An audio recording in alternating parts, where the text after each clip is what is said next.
По една недела исполнета со црни рекорди на новозаболени починати, повторно регистриран двоцифрен број на нови случаи и едноцифрен процент на позитивни тестови. 88 новозаболени, 3 жртви и 123 лица кои се водат како оздравени е билансот на епидемијата на COVID-19 во последното деноноќе. Според официјалните информации, направени се 973 теста, од кои 9 од 100 се позитивни. Во последните 24 часа тројца пациенти ја загубија битката со коронавирусот. Станува збор за двајца скопјани на возраст од 43 и 72 години, кои беа хоспитализирани во градската болница, и 76 годишна штипјанка, која почина во болницата во градот.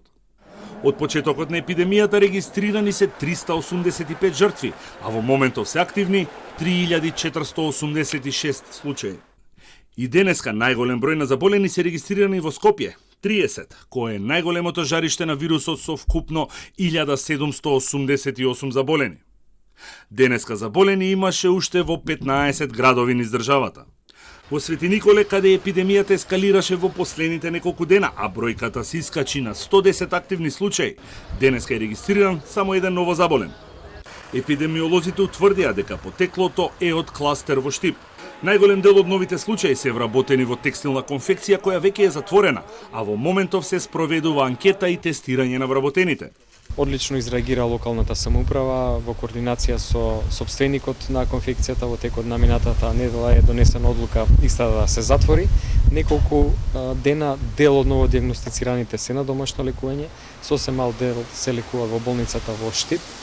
Анализата на Комисијата за заразни болести покажала дека споредено со претходните 3 недели, бројките на новозаболени во државата малку се покачени, но процентот на позитивни тестови и хоспитализирани пациенти останал ист.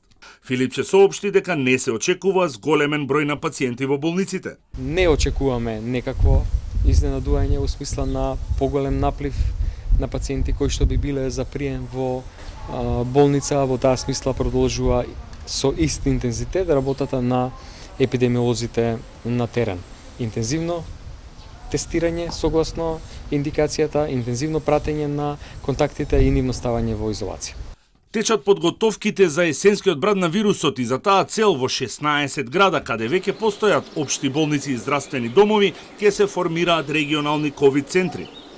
Станува збор за дополнителни времени капацитети, монтажни модуларни болници, креирање на посебни патеки и услови, како и лоцирање и прилагодување на капацитети кои би можеле да се користат како привремени центри.